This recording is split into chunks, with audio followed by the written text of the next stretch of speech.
Kamusta, Tanglaw Fam? Welcome po ulit sa ating series na Salvation, Your Top Questions Answered. Sa nakaraang topic, naintindihan natin kung bakit kailangan natin ng pagliligtas. Ngayon, ang tanong naman ay, paano tayo maliligtas? Ano ang paraan ng Diyos para rito? The gospel is powerful. Madalas kapag naririnig natin ang salitang gospel o good news, iniisip natin na ito ay simpleng payo lang o isang set na mga aral na dapat nating sundan. Para sa iba, parang isa lang itong religious story. Pero ang totoo, ang gospel ay higit pa riyan. Sabi sa mga taga-Roma 1:16, ito ay ang kapangyarihan ng Diyos para sa kaligtasan ng bawat sumasampalataya. Hindi lang po ito basta salita. Ito ay kapangyarihan ng Diyos na may kakayahang baguhin ang buhay ng tao. Bakit ito kapangyarihan? Dahil ang gospel ang sagot ng Diyos sa problema ng kasalanan. Ang gospel ang mensahe ng Diyos para muling makalapit tayo sa Kanya. Ito ang magandang balita. Tayo ay nagkasala at hindi natin kayang iligtas ang ating mga sarili. Kaya si Jesus ay namatay sa krus para bayaran ang ating mga kasalanan at buhayin tayong muli. Ito ay para bigyan tayo ng bagong buhay. Ang kapangyarihan nito ay hindi galing sa kung gaano kagaling ang nagbabahagi o kung gaano ka-emosyonal ang mensahe, kundi po sa mismong katotohanan ng ginawa ng Diyos. Para sa mga hindi nakakilala sa Diyos, ang gospel ay ang nag-iisang paraan para makahanap ng tunay na peace at purpose sa buhay.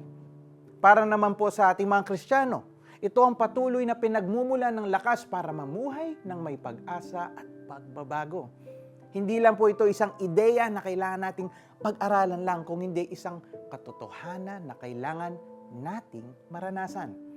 Ang kapangyarihan ng gospel ay nakikita sa pagbabago ng puso, sa pagpapatawad ng kasalanan at sa pagbibigay ng pangako ng buhay na walang hanggan. Hindi ito kalokohan, kundi ang pinakadakilang kapangyarihan sa lahat. Panginoon, salamat po sa inyong good news, ang inyong kapangyarihan para sa aking kaligtasan. Tulungan ninyo po akong lubos na maunawaan at tanggapin ang katotohanan ito. Naway ang kapangyarihan ng inyong salita ang magpatuloy na bumago sa akin. Sa pangalan ni Jesus, Amen.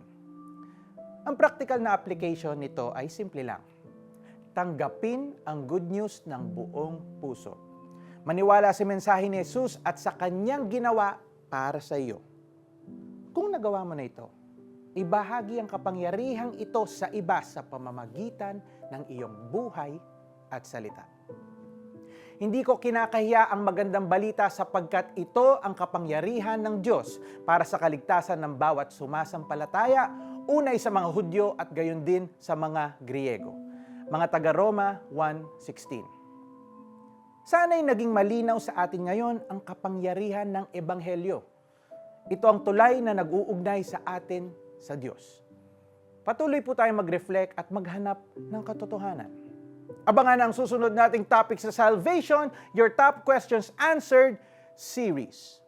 This is Jer Carceo saying, I am unashamed of the gospel.